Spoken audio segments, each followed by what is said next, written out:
Guys, welcome back to the channel, and today we're going to be talking about our thoughts on the new Shield X and the new 26X. So obviously I do not have either of these firearms yet. I will say that I have held the Shield X and I haven't seen the 26X. I don't think anyone has the 26X yet, so but I have held the Shield X, and I wanted to kind of talk about it, compare it to the Shield Plus, kind of give my thoughts on it, sort of talk about if I think you should buy it, what the use case for it may be, and, you know, if you have a Shield Plus, should you buy the Shield X? And if you have a 26, now this is just 26 build. I know it's not a actual 26, but we're gonna use it as an example. This is just 26 build. So using it as an example. Don't fucking burn me in the comments. If you have a 26, if you have a 19, should you get the new 26X? So we're gonna talk about that, give my opinions on it, etc. So both these firearms are clear, as you can see. So let's start with the Shield X. So I want to go ahead and say this, but if you see the Shield X on the channel very soon, it's because I broke and just bought it after holding it. I've kind of been thinking about it a little bit too much, and I want to say that it might be the next 9mm that I purchase. So just want to say that next 9mm, not necessarily next handgun, just maybe the next 9mm. So I wanted to kind of compare it to the Shield Plus in a sense of, and if we actually do end up picking it up, we'll do a more in-depth video on it. But has a longer slide, has the bodyguard slide serrations, and it has more of a bodyguard style grip. So if you haven't seen the new 380 bodyguard,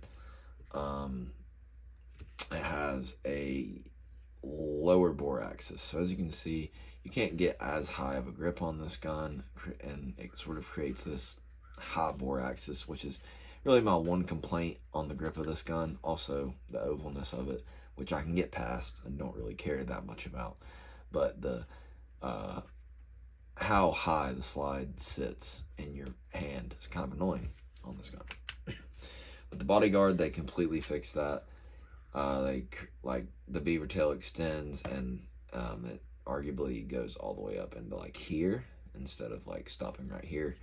And so the bodyguard is ergonomically arguably better in that sense than the Shield Plus.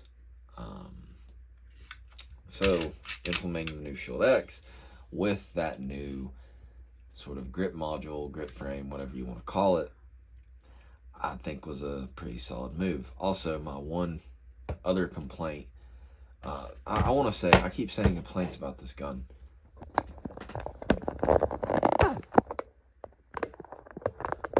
Sorry, we had low power mode on the phone. I keep saying complaints about this gun, but there's not as many complaints I have with this gun as you would think.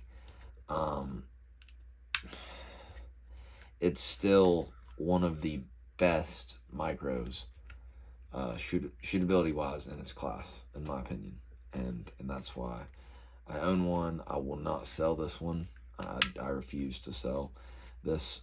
Arguably, if I could only have one micro carry, slim frame carry, it would arguably be this out of the 4 heavy hitters, or you know, however many heavy hitters you want to say, whatever.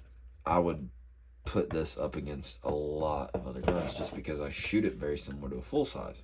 So incoming this Shield X, having a slightly more ergonomic frame, same beautiful trigger, so as you can see clear, that's the take up, okay? And that breaks. There's no play, there's no mush. And then you come up here, reset. Okay, it's not as audible as some might want, but I mean, there it is. And there's the break again. So, I mean, I would argue that this is one of the best defensive triggers. You could say you don't like the trigger shoe, and I can see that. I can see that. I don't have a problem with this trigger. I love this trigger. I wouldn't change it. I don't like changing necessarily carry triggers anyways, but I mean, I wouldn't change this trigger. Shield X has all the great things about the Shield Plus without the bad. And I don't know if I mentioned this. The slide serrations being, which I tried to mention this earlier, and I might have touched a little bit on it, but didn't fully touch on it. I've been kind of all over the place. The slide serrations on the bodyguard, which they now have on the Shield X, are these more deep cut. They go all the way up the slide instead of just this little fish scale at the front. The rear serrations are fine. They're not necessarily that deep. I've noticed with sweaty hands and or just in certain adverse environments, this is not the easiest gun to rack. It's not. Just due to how soft these guys are. I mean, you can just tell by me just gripping them. My thumb can slip all across that without any issues. I don't want to use this as an example, but this is just a Live Free Armory. I mean, obviously, this is easier to grab onto. But I mean, even these,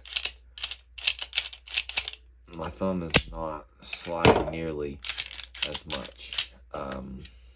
And just because they're deeper. It's simply because they're deeper. If these were just deeper, they would have probably worked. And I wish Smith & Wesson might have just kept the fish scale look and just went deeper with them. I'd argue that that would have been just as good. But I do like the serrations on the new Shield X. I think it looks good. The rail they added is great. And a very low selling point for this gun, or one people's biggest complaint, was it didn't have a light rail.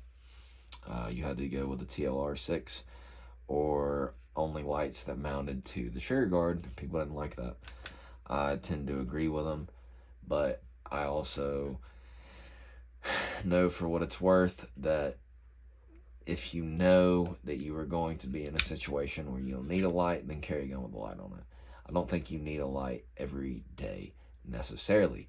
Now, if I can carry a gun with a light on it, I will, and that could persuade me to like the Shield X a little more than this one, just because I know there are low light settings, whether you be in a building with maybe the power off, etc., where you might need a flashlight.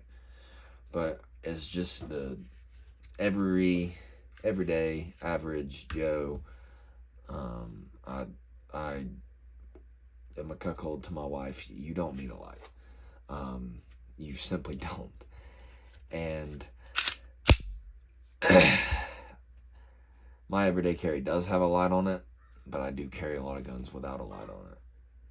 And I think that, you know, to each their own. I know a lot of people don't. I know a lot of people that do.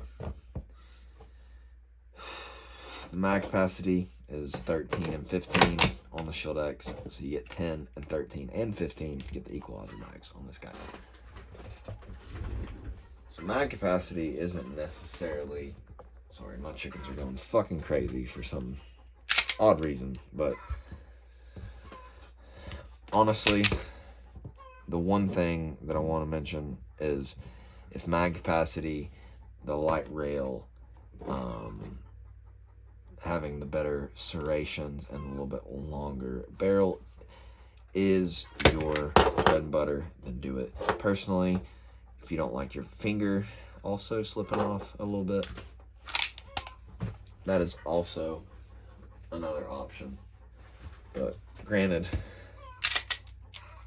I don't necessarily know if the Shield X is a necessity if you already have the Shield Plus.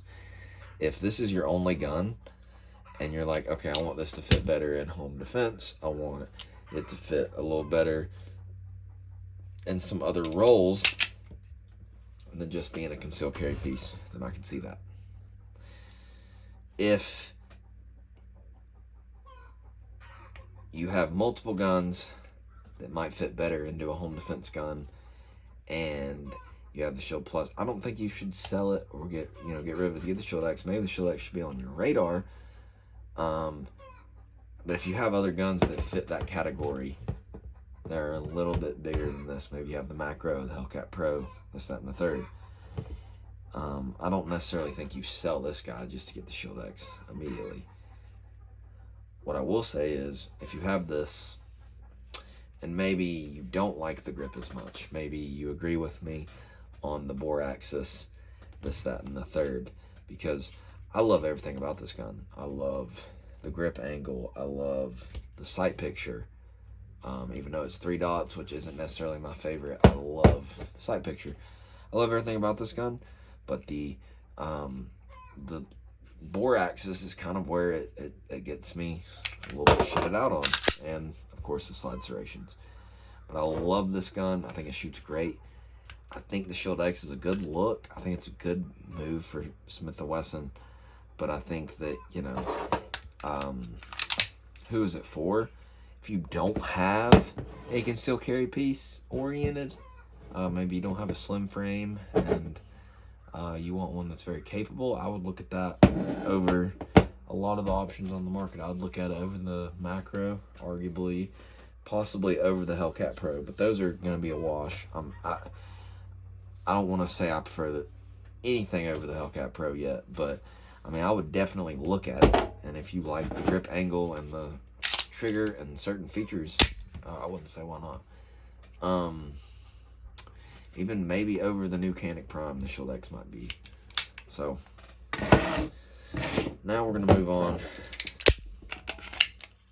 to, I don't know why I did that, but as you can see, we've showed clear. 26X. Who do I think it's for? What do I think it's for? If I'm being honest, I think it is Glock playing at their customers, and they know that whatever they release, that people like me and people like you will buy it. I don't know if I will be buying the 26X. The Shield X, I told y'all that you might even see it on the channel more sooner than later, really. Like I said, I think I have another gun that I would buy before that, and you might see that one in the next coming weeks or month or so. But I think that there's a few other guns that I'd buy for just another basic slim frame carry 9mm strike fired. If you have a 19, if you have a 26, I arguably don't see why you would buy it. And they do have the upgraded frame. The grit frames, I believe, is what they're running on it. And really, you're looking at this size profile, essentially. Without this little cut off, imagine this is flush, essentially sitting, excuse me, essentially sitting like this. About like that. So you're looking at a 19 size frame, which I have a 19 size frame. Don't look at how thin it is because it's a 43X frame. But as you can see, if you go, it is about the same tip to butt. So we'll just put the beaver tails lined up. As you can see, this +2 extension about ends where this 19 length frame, and you get 3 more rounds. Just carry a 19. It might shoot really cool because people love the way a 26 shoots. People love the way a 19 shoots. People love the way a 19 shoots, and people love the way a 17 shoots. So put it together, get the 19X. People love that. It might do amazing. It might do absolutely better than any recent release Glock has done. I just don't see myself buying it over the Shield X, simply because I would rather buy a Gen 5 26. I would rather buy a Gen 5 27. Depending on the price, I would rather buy the 19. But I know for sure I would rather have a 26 or the 17. And let's have a little magic trick for you. But I would rather have the 27 or the 26 over the 26X, and arguably the 19 over 26X, just because I don't know how it's going to shoot. It might shoot just like a 19X, just in baby configuration, and I might love it, and I might eat my words, eat my little heart out. But for what Glock is probably going to charge for it, and the fact that these 26s and all that are going to go probably down slightly in price, or at least, you know, going to look better in price compared to, I think you might want to stick with your regular 26. That's just my opinion. Like I said, I might eat my words out completely. This might be the best release Glock's done, and if it is, great. But there are a few other subcompact Glocks in other calibers, or at least the 26 that I would probably get before the 26X, and I will be getting before the 26X. Shield X, like I said, there's a few other calibers that I would like to get, or other handguns that I'd like to get before I just get another 9mm strike fire. But not gonna lie to you, the Shield X looks great. So if you like the video, please subscribe. I want to say that I appreciate all the support on these last few videos, and I hope that I've got some things in the works for y'all, hopefully, that will hopefully become live, and I'll hopefully be able to make some videos on it, and y'all really enjoy it. So please leave a like, subscribe. I'll check y'all later. Take it easy.